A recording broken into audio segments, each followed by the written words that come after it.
പൊന്നിൻ ചിറകുള്ള കാറ്റ്, അതാണ് ഈ കഥയുടെ പേര്. പ്രത്യേകിച്ച് വീഡിയോ ഒന്നുമില്ല, നിങ്ങളത് സങ്കല്പിച്ച് കഥ ആസ്വദിക്കുക.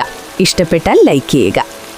ഒരു കൊച്ചു ഗ്രാമത്തിൽ പച്ചപ്പുള്ള വയലുകൾക്കും തെങ്ങിൻ തോപ്പുകൾക്കും നടുവിൽ ഒരു ചെറിയ വീട്ടിൽ ഉണ്ണി എന്ന ഒരു കൊച്ചു ആൺകുട്ടി താമസിച്ചിരുന്നു. ഉണ്ണിക്ക് ഉറങ്ങാൻ നേരമായാൽ പേടിയായിരുന്നു. ഇരുട്ട് അയാൾക്ക് വല്ലാത്ത ഭയമായിരുന്നു. അവൻ്റെ മുറിയിലെ ജനാലക്കരികിൽ നിൽക്കുന്ന ആൽമരത്തിൻ്റെ നിഴൽ രാത്രിയിൽ വെളിച്ചത്തിൽ ഭീമാകാരന്മാരെ പോലെ നൃത്തം ചെയ്യും.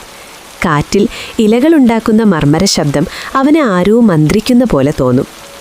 ഒരു രാത്രി ഉണ്ണി കണ്ണടച്ച് ഉറങ്ങാൻ ശ്രമിക്കുമ്പോൾ ജനാലക്കരികിൽ ഒരു മയിൽപീലി നിറത്തിൽ മൃദുവായ ഒരു വെളിച്ചം മിന്നിത്തിളങ്ങി. അത് പതിയെ അവൻ്റെ മുറിയിലേക്ക് നീങ്ങി വന്നു. വെളിച്ചം കൂടി വന്നപ്പോൾ ഉണ്ണിക്ക് മുന്നിൽ ഒരു അത്ഭുത രൂപം പ്രത്യക്ഷപ്പെട്ടു. അത് കാറ്റായിരുന്നു.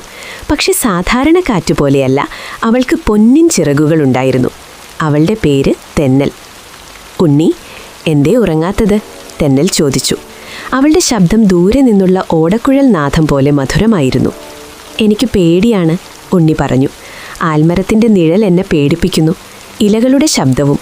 തെന്നൽ ചിരിച്ചു. ആ ചിരിയിൽ ചെറിയ മണികൾ കിലുങ്ങുന്ന ശബ്ദമുണ്ടായിരുന്നു. വാ, ഞാൻ നിനക്കെൻ്റെ ലോകം കാണിച്ചു തരാം, പേടിയില്ലാത്ത ലോകം. തെന്നൽ തൻ്റെ പൊന്നിൻ ചിറകു വിടർത്തി. ആ ചിറകിൽ നിന്നും സ്വർണ്ണപ്പൊടി പോലെ തിളങ്ങുന്ന ചെറിയ പൊടികൾ ഉണ്ണിയുടെ മേൽ പതിച്ചു. അടുത്ത നിമിഷം ഉണ്ണിക്ക് താൻ ഭാരമില്ലാതെ ആകാശത്ത് പൊങ്ങി നിൽക്കുന്നതായി തോന്നി. അവൻ തെന്നലിനൊപ്പം ജനാലയിലൂടെ പുറത്തേക്ക് പറന്നു. ആദ്യം അവർ പറന്നത് ആൽമരത്തിന് ചുറ്റുമായിരുന്നു. അടുത്ത് ചെന്ന് നോക്കിയപ്പോൾ ഉണ്ണിക്ക് മനസ്സിലായി, അവനെ പേടിപ്പിച്ചിരുന്ന നിഴലുകൾ യഥാർത്ഥത്തിൽ മരത്തിൻ്റെ ചില്ലകളും ഇലകളും ചന്ദ്രന് മുന്നിൽ കളിക്കുന്ന കളി മാത്രമായിരുന്നു. ഇലകളുടെ മർമ്മരം, തെന്നലിൻ്റെ വിരലുകൾ ഇലകളെ തഴുകുന്ന ശബ്ദമായിരുന്നു. പിന്നെ അവർ പറന്നിറങ്ങി അടുത്തുള്ള കുളത്തിനരികിൽ. കുളത്തിലെ വെള്ളത്തിനു മീതെ നിലാവ് പാലുപോലെ പരന്നു കിടക്കുന്നു. അവിടെ താമരപ്പൂക്കൾ ഉറങ്ങുകയായിരുന്നു. തല കുനിച്ചു നിന്ന് അവ രാത്രി മുഴുവൻ സ്വപ്നം കാണും. ഇവ എന്ത് സ്വപ്നം കാണും? ഉണ്ണി മന്ത്രിച്ചു. പകലത്തെ വെയിലും വണ്ടുകളുടെ പാട്ടും, തെന്നൽ മറുപടി പറഞ്ഞു. അവർ കുളത്തിനു മുകളിലൂടെ പറന്ന് അങ്ങകലെയുള്ള കുന്നിൻ ചെരുവിലെത്തി. അവിടെ ചെറുതും വലുതുമായ ധാരാളം മിന്നാമിന്നികൾ ഒത്തുകൂടിയിരിക്കുന്നു. അവരുടെ വെളിച്ചത്താൽ ആ പ്രദേശം മുഴുവൻ ആഘോഷപ്രാന്തമായിരുന്നു. അവർ പറക്കുമ്പോൾ വെളിച്ചത്തിൻ്റെ വരകൾ വായുവിൽ തീർത്തു. അവർ പാടുകയായിരുന്നു, ഉറക്കത്തിൻ്റെ പാട്ട്.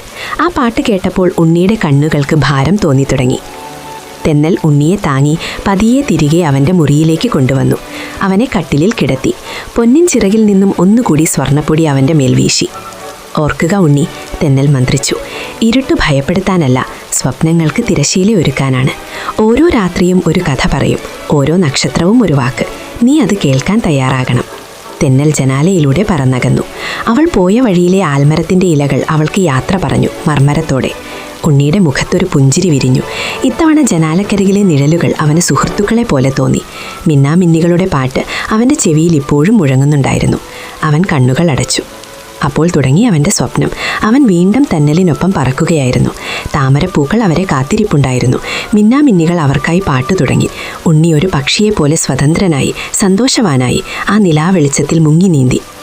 അവൻ്റെ മുറിയിൽ ജനാലയിലൂടെ അരിച്ചെത്തിയ നിലാവ് അവൻ്റെ മുഖത്ത് പതിച്ചുകൊണ്ടിരുന്നു. പുറത്ത് തെന്നൽ ഇപ്പോഴും ആൽമരത്തിന് ചുറ്റും ചുറ്റി പറക്കുന്നുണ്ടായിരുന്നു. അവൾ ഒരു കാവൽക്കാരിയെപ്പോലെ ഉണ്ണിയുടെ സ്വപ്നത്തിന് കാവലായി രാത്രി മുഴുവൻ ജനാലക്കരികിൽ തങ്ങി. ഉണ്ണി ആദ്യമായി ഒരു പേടിയും കൂടാതെ ഒരു കുഞ്ഞിനെ പോലെ നിലാവിൻ്റെ മടിയിൽ തല ചായ്ച്ച് ആ രാത്രി മുഴുവൻ ഉറങ്ങി.